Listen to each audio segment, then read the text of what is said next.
तो दोस्तों आज हम बात करेंगे सब मैंडिबुलर ग्लैंड एक्सिजन सर्जरी के बारे में। ये एक ऐसी सर्जरी है जिसके बारे में ज्यादा लोग नहीं जानते हैं, लेकिन जिन लोगों के जबड़े के नीचे की तरफ में बार बार सूजन, दर्द या एक गिल्टी सी बन जाती है, उनके लिए ये एक परमानेंट सोल्यूशन होता है। स्पेशली उन लोगों के लिए भी जिनके जीभ के जस्ट नीचे यहाँ पे एक पथरी सी जम जाती है। ऐसे लोगों में ये सर्जरी सबसे ज्यादा फायदेमंद रहती है और एक परमानेंट सोल्यूशन होता है। बहुत बार पेशेंट्स बोलते हैं कि खाना खाते ही जबड़े के नीचे एकदम से सूजन आ जाती है। स्पेशली ये चीज तब होती है जब वो कुछ मीठा या खट्टा सा खाते हैं। ये खाने पे एकदम से लार ग्रंथि ज्यादा थूक बनाती है और यहाँ पर ये कई बार पथरी होती है या फिर अंदर ही अंदर ग्रंथि के अंदर ही पथरी होती है, जिस चक्कर में उसमें सूजन आ जाती है। सूजने की वजह से यहाँ एक अलग से गिल्टी सी दिखती है आपको, जिसकी वजह से इंसान को डर लगता है कि कहीं ये ज्यादा कोई बड़ी प्रॉब्लम तो नहीं हो गई है। और कई बार थोड़ी ही देर में ये सूजन कम भी हो जाती है, क्योंकि एकदम से जो लार ग्रंथि का ज्यादा प्रेशर बनने की वजह से जो पथरी या जो भी अटका रखा है जिसने भी इतना सारा थूक, वो एकदम से उसके साइड से निकलता है और एकदम से मुंह में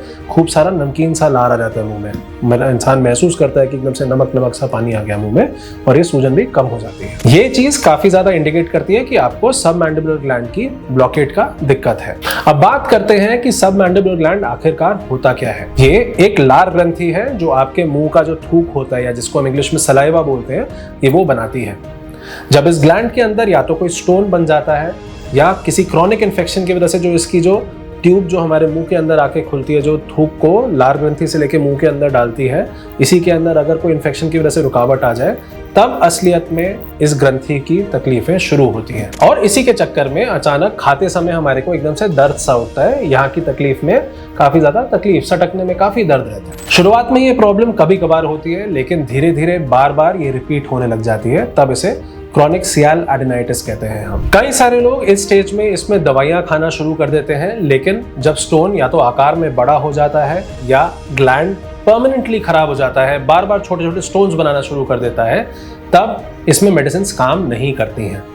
एक्चुअल में होता क्या है कि जो हमारा सबमैंडिबुलर ग्लैंड होता है, ये मिक्स सिक्रीशंस यानी पानीनुमा और गाढ़े थूकनुमा जैसी सिक्रीशंस बनाता है। तो होता क्या है, जो गाढ़ा थूक होता है, अगर किसी कारणवश ये इस ग्रंथि में अटक जाए तो इसके अंदर कई सारे पार्टिकल्स होते हैं, जैसे कैल्शियम, मैग्नीशियम, और यही इकट्ठा होकर एक पथरी बना देते हैं। ऐसे केसेस में मोस्टली हमारे को सबमैंडिबुलर ग्लैंड को निकालना ही एक परमानेंट सोल्यूशन होता है, एक परमानेंट ट्रीटमेंट होता है, जिसमें पूरी तरह ग्लैंड को, पूरे खराब हिस्से को या पूरे के पूरे ग्लैंड को हम सेफली निकाल देते हैं, और इससे जिंदगी में कभी भी आपको ऐसा कुछ नहीं झेलना पड़ेगा।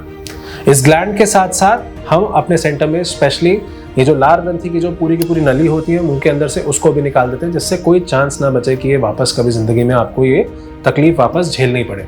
कई बार एक्सेसरी ग्लैंड्स होते हैं इस ग्रंथि की ट्यूब के साथ, जो कि वापस यही समस्या आपको दे सकते हैं। तो सिर्फ ग्रंथि ही नहीं, पूरे के पूरे हिस्से को पूरा साथ में एक बार में निकालना चाहिए। कई बार इस चीज की वजह से लोग सर्जरी का नाम सुनते ही काफी ज्यादा डर जाते हैं। इसमें यह समझने वाली बात है कि एक ये ग्रंथि निकालने से मुंह कभी भी सूखेगा नहीं आपका।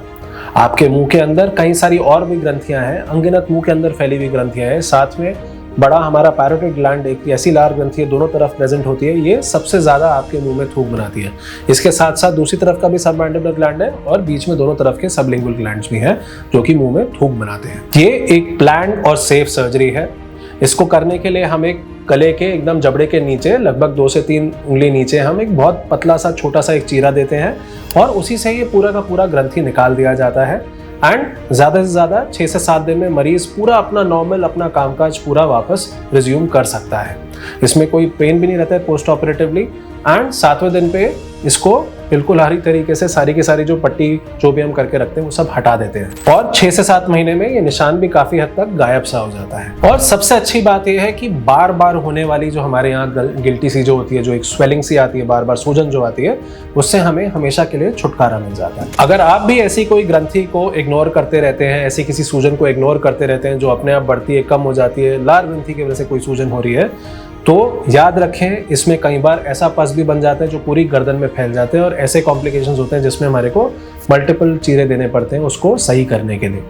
इसलिए जब भी खाते वक्त अगर बार बार ऐसी कोई सूजन अगर आपको हो रही हो या आपके किसी परिजन को हो रही हो, तो उसे नॉर्मल बिल्कुल भी मत समझें और एक ENT डॉक्टर से इसको प्रॉपर्ली इवैल्यूएट करवाएं और सही तरीके से इसका इलाज लें। हमारे यहाँ वत्स ENT सेंटर में हम सब mandibular gland excision surgeries advance surgical technique से करते हैं। इसे स्पेसिफिकली माइक्रोस्कोप से किया जाता है, जहाँ पे nerve safety, proper diagnosis and patient comfort का पूरा ध्यान रखा जाता है।